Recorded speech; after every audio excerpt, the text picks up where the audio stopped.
sabi ko sa inyo, isusupla ko yung paulit-ulit na sinasabi ni Makagago na bayaran daw tayo. Kung bayaran ako, lumipat na ako sa kampo nyo. Mantakin mo, laki ng binabayad sa'yo. Magkano pa ibabayad sa akin? Baka hindi lang doble, baka triple pa. Hindi ako papayag na kapantay mo. Hindi rin ako papayag na doble lang mo. Kasi yung utak mo ganire, yung alayo eh. Ganire yung utak mo.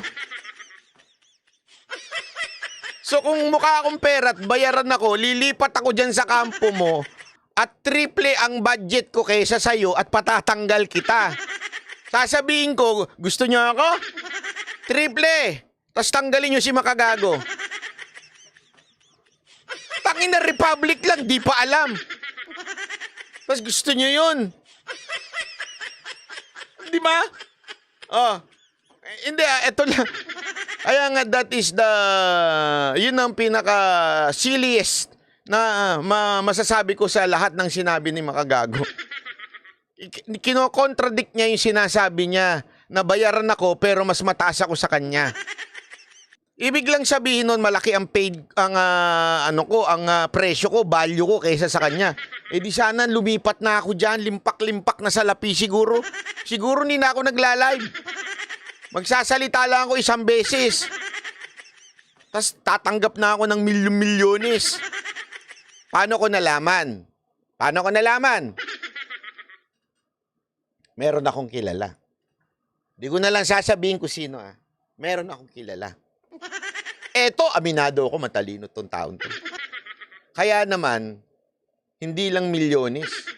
Bahay, lupa, sasakyan, pag-aaral, maging kanyang citizenship, baka baguhin na rin. Lahat naibigay na. Kasi matalino na nga naman yung mama. Matalino, ginagamit lang sa mali. Oh. Siguro kung ako yon, magde-demand ako. Sige, ganito na lang. Punta ako dyan sa inyo, lilipat ako. Basta, kuha nyo ako ng bahay sa Japan. May budget ako sigurong 1.5 kada buwan. 1.5 kada buwan. Kasi 700 yung yung nababalita sa highest paid Lugi pa nga ako sa 1.5. Kahit siguro 2M kada buwan. Tapos babayaran nyo yung tirahan ko sa Japan. Papalitan nyo na rin yung yung bibilhin nyo yung asawa ko sa Japan na Haponesa para mapalitan ang visa ko. Di ba? Ganun katindi. Alam mo, eto makinig kayo. Ginagawa ko itong biro, pero ang totoo nito ay eto. Di ba sinabi nga ni Amy Marcos na sinabi niyang merong 400 million na ginagasta para siraan si Duterte, siya at si Kibuloy, pating si VP Sara Duterte. Di ba merong sinabi si Amy ganon? Senator Amy, tama yung sinabi ni Boss Dada kanina sa live niya. Ito, umamin ng bayaran. Bayaran to commit a crime. Ano ho yung crime na yon? Yung kinukumit niya. Cyber libel. Cyber bullying. It is a crime in the Philippines. Bakit to? Bakit pag sinabing binabayaran ka para manira sa isang tao, defamation ho yun. At ginagawa mo online. So, ibig sabihin nun, someone is paying you to do something illegal, which is defamation at paninira sa kapwa mo. Di ba? Yun ang ibig sabihin nun, Senator Amy. So therefore, I conclude, Senator Amy, and to all the legit Duterte supporter in the Congress and the Senate, I'm calling you now na please take a look at this. Kasi sinabi ni Senator Amy, kapwa nyo senador nagsabi, merong ginagastang 400 million para siraan ang mga Duterte at si Kibuloy. Tapos biglang merong isang vlogger na nagsabing, oo, ako, bayaran ako. Bakit hindi nyo ho imbestigahan? Nananawagan po tayo sa mga senador. Ipatawag nyo si makagago. Dahil yung pera na ito ay hindi ho nang gagaling sa negosyante. Sino namang negosyanteng gustong siraan ang nakaupo ang dati ng presidente?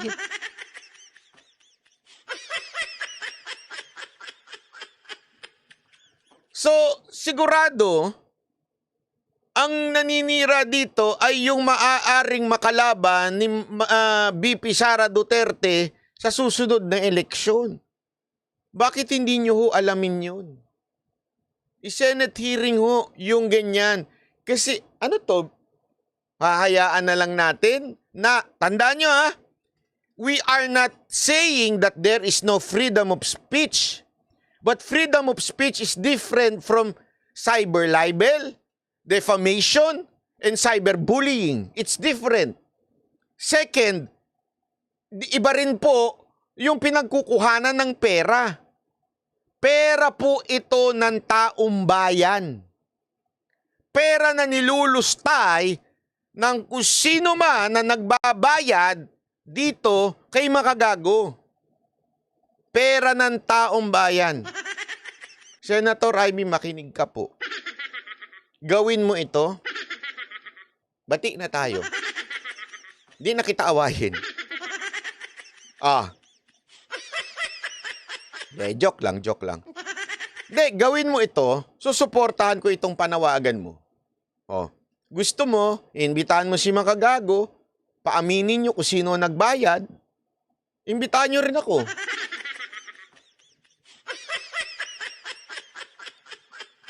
Para maging resource person ninyo.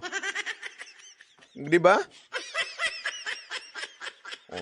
Manawagan tayo. Malay mo si Senator Bato. Malay mo si Senator Go. Hindi ko kasi alam kung saan papasok committee ito eh. Okay? Hindi ko rin alam kung sino yung kaninong committee papasok ito. Pwede natin manawagan kay Senator Tolentino. Kamusta na ba, Senator Tolentino? Medyo nawawala na kayo sa eksena. Re-electionist pa naman kayo. Senator Robin Padilla. Hindi ko talaga alam kung saang komite ito pwedeng dinggin. Pero ang punto kasi dito, hindi yung pinipigilan natin si makagago. Si makagago is just a tool. Okay? A bad tool. Nangangalawang na tool. Si makagago, wala ho yan. Ano lang yan? Gamitan. Si makagago, para lang po yung pokpok. Bakit pokpok, banat bay? Makapokpok ka naman. Hindi, di ba ano pokpok? Ginagamit mo lang. Parang ganun. Hindi ko sinabing pokpok talaga siya.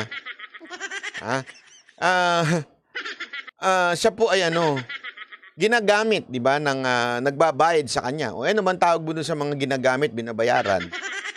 Tapos di ba? Pokpok. Tama, mali. So, malay mo. Kaya nga tayo nagtatanong, di ba? Tayo nagtatanong, Senator Amy, since sa'yo naman nanggaling yung idea na there is 400 million. Okay? Madam, baka sabihin na naman ng vlogger mo na it's too much. We are asking too much or we're expecting too much from you.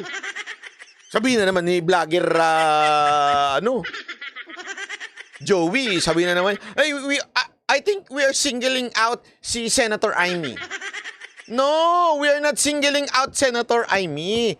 It just happened, Senator Amy is the one who said na 400 million ang ginagastos.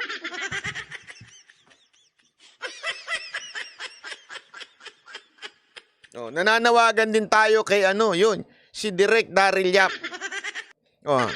Di ba, sabi mo, sige, kapi kami kamo. Tapos pag-usapan natin ito. I'm open to this. Pero talakayin na sa Senado ito. Kung hindi tatalakayin sa Senado ito, wala. Puro puro forma. Kasi, eto, makinig kayo. Anong nangyari doon sa investigasyon ng PI?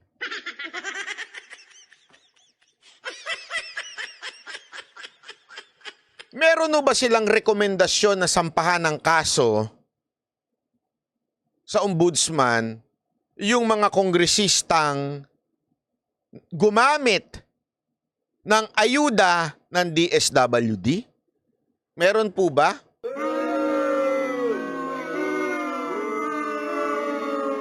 Hindi, ako nagtatanong lang ako, hindi ko talaga sure. Kasi ano yung hearing na yun? Kasi tandaan ninyo, pag nag-hearing, dapat ang ending nito, there is a law na maybe i-create or maybe i-amend. Kasi nga in aid of legislation eh. Or there is a recommendation to file a case against someone na nakitaan nila ng may maling ginawa. Meron ho ba kayong nakita, narinig na ganon? Hindi, ako nagtatanong lang meron ho ba kayong narinig na recommendation or anything na law na create after the PI investigation? Meron? So ano ho yung PI investigation? PR investigation. Baka PR.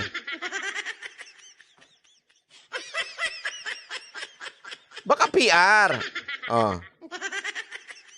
Kasi sabit din kasi si Amy sa IX. Kaya hindi tinuloy. Pwede. Di ako sure ha.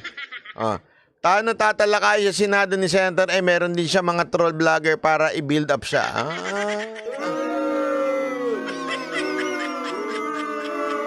Talaga? Sino yung mga troll vlogger ni Senator Amy? Sino ba?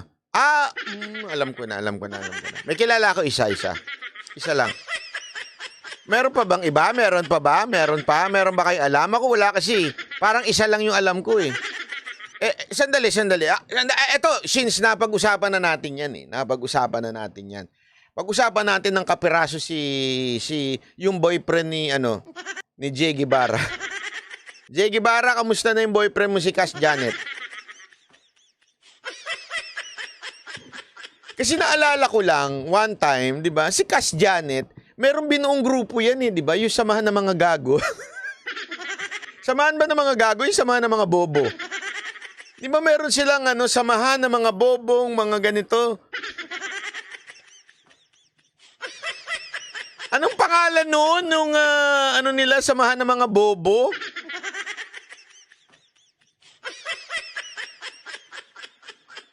Di ba? Nakalimutan ko na kung anong tawag doon. Anong nangyari? Nagtagumpay ba si Cass Janet doon?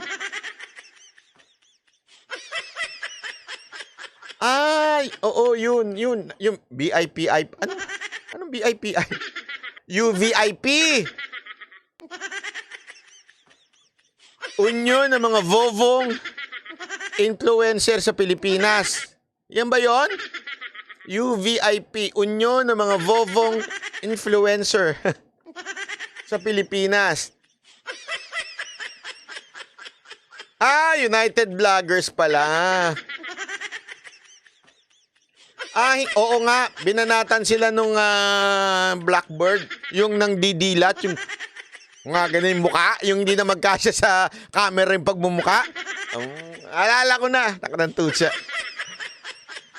Para silang tae, no? Para silang tayo, wala pang isang buwan, away-away na sila. Tapos ang kanilang pinaglalaban, unity. Pare, unity tayo, Gago! Unity! Ang dahilan ng kanilang samahan dahil sa unitae, anyari sa inyo,